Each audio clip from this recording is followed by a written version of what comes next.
Welcome to GBHBL Flashback. We're covering one of the biggest games ever created. It's not the start of the franchise, but for most people it is. Certainly our first entry to like a lot of these episodes at this stage. Yeah. Our first entry into a franchise that I hold very dear to my heart now. Metal Gear Solid, basically. It's Metal Gear Solid. It's an action-adventure stealth video game developed by Konami. One Konami again for all those who watched the Silent Hill one. And released for the PlayStation in 1998. The game famously was directed, produced and written by Hideo Kojima. Don't ever let Konami tell you anything different. It's Hideo Kojima's fucking game. It serves as a sequel to the MSX2 video games Metal Gear and Metal Gear 2 Solid Snake, which Kojima also worked on. Yes, this is the third Metal Gear game. For those who don't know, there was Metal Gear and Metal Gear 2. They're old games. They haven't held up well. We're never going to do a video on them because neither of us played them. Nope. I may one day get around to doing a sort of play of them, but I know they're supposed to be rock hard and not much fun, so I can't see me having much fun in that. There's plenty of video game YouTube channels who have done that shit for you, so like go check that out. Top-down shooter type games, aren't there? Yeah, like top-down stuff. Yeah, without name dropping, but fuck it. Angry Video Game Nerd does a great one on Metal Gear. Go check him out. I've seen lots of footage of the games, just never personally played them. This was our first entry point, and what an entry point it is! Yeah. It's So overview, Solid Snake sent into oh my god, how do you even do an overview of this game? You play Solid Snake, who's sent into a facility in Alaska to basically stop terrorists from launching nuclear weapons because they want the ashes of Big Boss. That is as close I've got to be, That's pretty good, man. That's pretty good of like really breaking it down. Basically, yeah, but there's a lot more to it than that, people. This is Metal Gear as a franchise as well is well known to be fucking out there. Yeah, convoluted might be the right word, but yeah. Convoluted is the right word. Yeah. So I want to talk about, like a lot of these, earliest memories. Now, I wonder if you remember this. We didn't play this game fully for a long time. Actually, I wonder if you remember the same experience. It came with one of the demos, the PlayStation demos that you would get with magazines. And it had the entire opening section from where you start off in the dock area, go up the lift, the snow area where the Hindu takes off, and it would end when you went through the vents into the main hangar area. And that was where the demo ends. I do actually remember that, yeah. I remember we used to take turns and see who could get through without getting caught. And we used to just experiment in that small little playground. I reckon we probably played that area 100 times at least, doing different things to the point of perfection. Never seen what was beyond until eventually we obviously played the game. We just enjoyed like grabbing the guards and choking them out and things like that. That was just like a fun thing to do. Yeah, because obviously games were hard to come back then, so that was just like this free experience, and we got the most out of it for sure. And before that, our only experience with a stealth game was Tenchu, which was quite different. It had stealth elements. Yeah, I mean, one of my points is that a lot of these videos we've done have been my first experiences in some of these like games and the genres they fall into, and I think this is probably one of the first stealth games stealth-based action stealth games that I've probably ever played. Certainly one that emphasised stealth.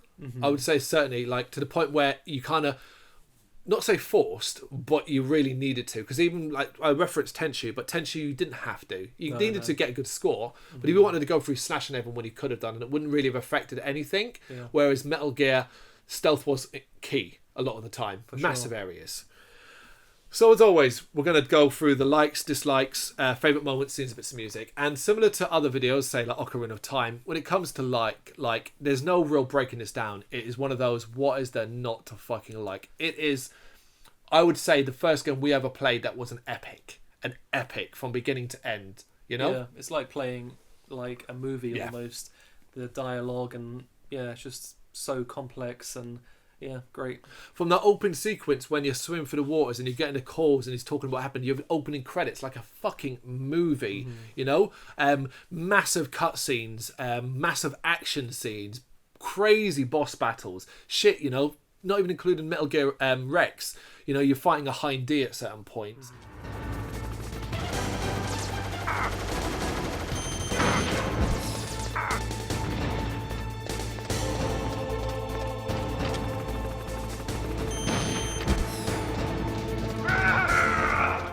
to the crazy ending, to the over-the-top speeches. Yeah. Very, very, very kind of like Japanese. That might sound weird. What I mean is, if you've seen Battle Royale or Battle Royale 2, every character in there always dies and has words to say afterwards. That's Metal Gear. Yeah, that's true. Yeah, they always have some long death speech. Yep, yeah. always. Battle Royale 2 in particular has some of the worst. And there's always something uplifting about going and living and being a shit, like, you know? That takes me out of it. Now, once you notice that happens, it takes you out of it, man. It's like, did they prepare this? Like, there's no way they could be coming off the cuff with this. Like, did they have it written down or what? You know. I always want, without a comedic way, a movie like that to do that, where it's like they go to say something and they just gurgle blood because they've been shot in the chest, you know. Yeah. So yeah, we're not going to go too much into it's fucking Metal Gear Solid, but we will touch upon some don't likes. I have got a few. Yeah. And only, and it's basically one of the things about Metal Gear Solid is it is quite short, and it's actually quite easy. That's true. Especially if you take out a lot of the one of my negatives, and it's not like a negative because it's so well executed and written and stuff, is obviously there's a lot of dialogue. Yeah. It's a lot to sit through. The cutscenes can be really long. Yeah. And yeah, like they're all, like I said, they're all really well made, but it can go on a little bit. Oh, absolutely. Yeah. Absolutely. Particularly there's a lot of political messaging in the game, and it's kind of beats you over the head a little bit. Yeah, ain't there as well near the end when it comes to Metal Gear, and Otacon particularly has some, and even these cutscenes of nuclear weapons and stuff like that. Jesus. And I always come back to the big, although it's on a good for a thing, but the Sniper Wolf death sequence and stuff like that. That's I swear that's 45 minutes long. That's very long. That's a perfect example of someone there, man. She had that. Yeah, she had ready, it. And you put sniper bullets into her, and she's still talking. Oh. Yeah, she's got one little wound. It's also perfect, but it's a beautiful scene. Yeah, we'll get on to that actually. Yeah. Okay, so I've got a couple other particular points. For some reason, after this massive battle with Metal Gear Rex and the fight with Liquid Snake, you then go into what I think is probably the worst part of the game, which is basically where you're in the back of a car and you have to drive through a tunnel. Meryl's driving, or Otacon, depending upon which direction you went, and you just basically have to shoot non-stop enemies. It's just a bullet sponge tunnel bit that you just have to shoot enemies at.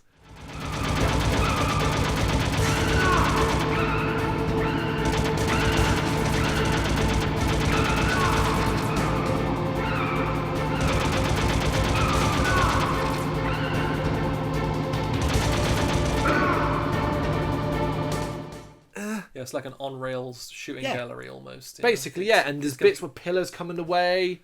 Yeah, I mean, maybe because the entire game has been this slow crawl through vents and stuff, stealthily making your way past enemies. It was you know what? Just go crazy, man. You know? I'd have been happy with a cutscene leading to then when Liquid blocks your car and crashes, and that's what happens. But there's another bit I actually think is worse than that. Do you remember the climb up the tower? So you climb up these stairs, and there must be 1 million steps. Yeah. And every 3 or 4 floors, there would be a camera. Yeah. So basically, that entire section, which takes a good 5 minutes, I reckon, to do, you're just running up, chaff grenade. Yeah, make sure you save a chaff grenades for that section. Yeah, save it for that. Shit. And then you have to do it as well, where the alarm's going off, and you have to kill guards, I think, on the way down of the other tower. That's true, yeah. That's just a badly done section. Yeah. But it is, like I said, not nitpicking because of sections, but that's all you kind of get with it. So we'll move on to favourite moments, scenes, and bits of music. Now, that last one, bits of music, we could probably pick 100 out of this easily. But what ones of any of those do you come up with, favourite moments and scenes? What do you mean, music-wise? Or music, yeah, any of them. Oh, well, my favourite piece of music from the game is The Best Is Yet To Come. It's the most recognisable music, I think, from the game. It's what plays at the very beginning in the opening scene when you start the game. And, yeah.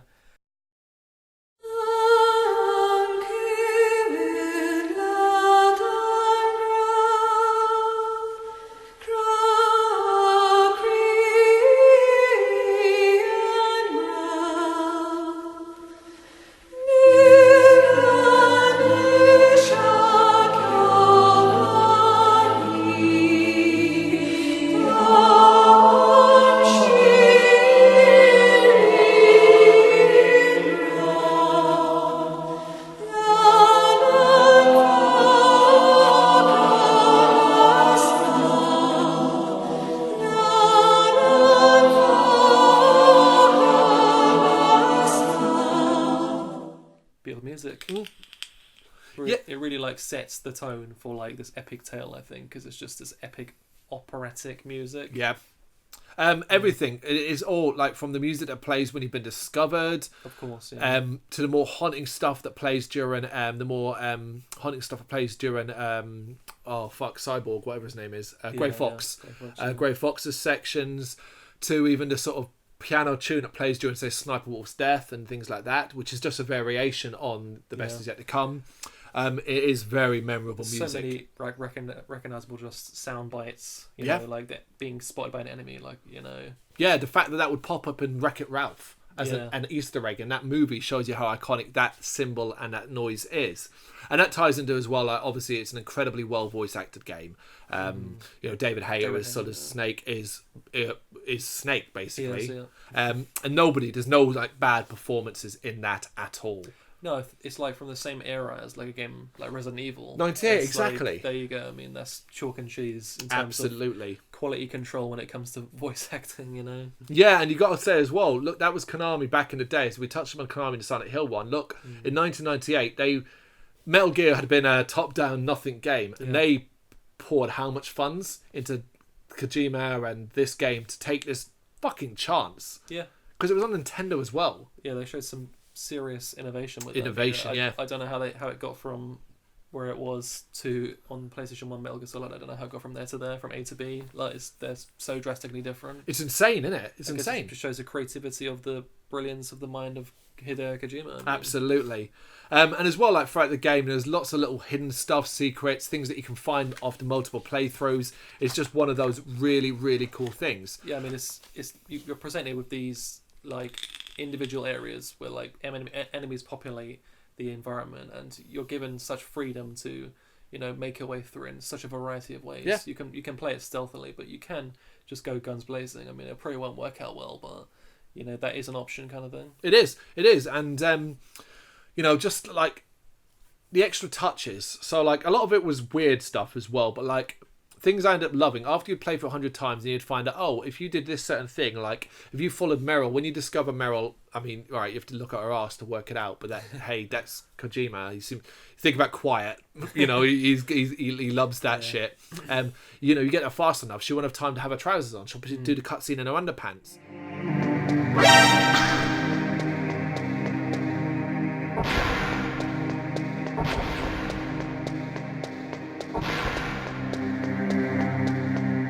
Don't move. That's the second time I've been able to sneak up on the legendary Solid Snake. You're Meryl? There's no way you could pass for a man for long. There's a war after you defeat the Hind D, which is one of my all-time favourite battles in that game. The Hind D fight with the Stinger missile is so well done on top of the tower. But later on, you'd find if you leaned up against a certain wall in the courtyard, you'd see a parachute in a tree, which implied obviously at that point that Liquid had escaped the Hind D. There's a guard as well, the one that constantly has bad stomach. It was running ill. There's so many clever things, you know, and you tie in the characters as well. There's so many unique, considering how many characters that are in it, from Psycho Mantis to Vulcan Raven. There's so many unique ones. Do you have a specific one that you like of those, not the main, not Snakes or them, that you were like, yeah, that was the one I was bang into? Yeah, I mean, the boss fights in it, they all have unique mechanics in them. But yeah, obviously the Psycho Mantis boss is, you know, synonymous with the things that Psycho Mantis can do to your PlayStation. I'm not, honestly have no idea how they managed that. Because did it ever happen again? Was it used, like, he has the ability to make you think your memory card's corrupted. Yeah. To change your controller to a different port. You do that. He'd read your memory card, and if you had other Konami games, what you've been playing, it's like how did they do that? And that was amazing at the time. Like, it blew your mind, you know. Literally. Well, we would see that perfected in Eternal Darkness many years later. Yeah. For like throwing you off in that way. Yeah. But yeah, well, that's another video to come in the future. That's a really cool boss battle because, you know, when he takes control of Meryl and you have to like shoot Meryl, right? To like. That's right. Yeah. Yeah. So yeah. Like, We're not not supposed to shoot her. You're supposed to knock her out. If you shoot her, she dies. Of course. And then like you get like you fail, right? Then don't you? Well, if you kill her, yeah. Yeah, you're not supposed to kill Meryl. Yeah. You knock her out by punching her. I mean, that's obviously better. Well, you know, don't shoot her. Just knock her out. But yeah, one of my favourite was always other than the Hind D, and other than Sniper Wolf was Revolver Ocelot. Man, he's the first boss you fight, the gunslinger, and that location with the dynamite tied up around the head of that company was so fucking cool. And Ocelot would have a bigger part to play later on in other games. It's kind of a funny boss fight though, because you just kind of run around in a circle and like quickly shoot him and then keep running, and he like changes directions and stuff, but it's just kind of like both you running around in a circle. Yeah, when you describe it like that, it's pretty fucking stupid. But no, like it's a cool fight anyway, because the music's great, and he's like shouting stuff at you at the same time. It's really cool. Yeah. I mean, I love like a lot of that applies to other ones as well. Not the second time you fight Volker Raven, not the first time in the tank, but the second one in the freezer. That's a fucking great boss battle. That's proper like epic, man. And while Metal Gear Rex itself isn't the best boss battle because of how you take it down, ultimately that leads to the fight on top with Liquid Snake, which feels very cool, feels very ending. Definitely. Yeah, but it's Metal Gear Solid. Again, if you're a gamer, you know it. You'll have played it. If not, you'll have certainly played one of the sequels. Do you think it's the best Metal Gear you've ever played? Probably. It's really a tough call because 2's like, yeah, it's hard. 2 has moments. See, Yeah. I love 2, but I love it for its moments more than anything else. Like overall, I'm not familiar with 3 and 4 because we're Xbox people and they were on the PlayStations. But ultimately, the latest one, the Phantom Pain, is probably what I would say. It was the first Metal Gear I put so much time into in comparison to the first one or the Metal Gear Solid. So that's got a special place in my heart. Yeah, Phantom Pain. I think it's like when I think of the first game, there's so much nostalgic like love for it. So it's like it's hard to like say I prefer a game more than it because nostalgia is such a powerful thing. Weirdly enough, did you ever play the Twin Snakes, the GameCube remake of Metal Gear Solid? Yeah, I did play that. Yeah. Why is it that we don't talk about that in the same way as we do the Resident Evil one?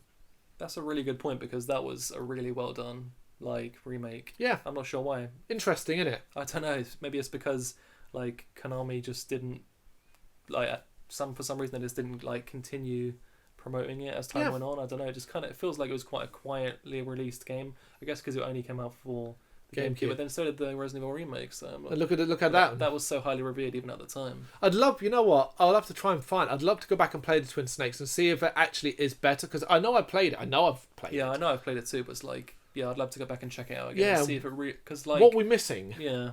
Yeah. Tell us in the comments, and thank you for watching. Another episode down. Check out the rest of the videos and everything else on the YouTube channel. Check out the site, like and subscribe.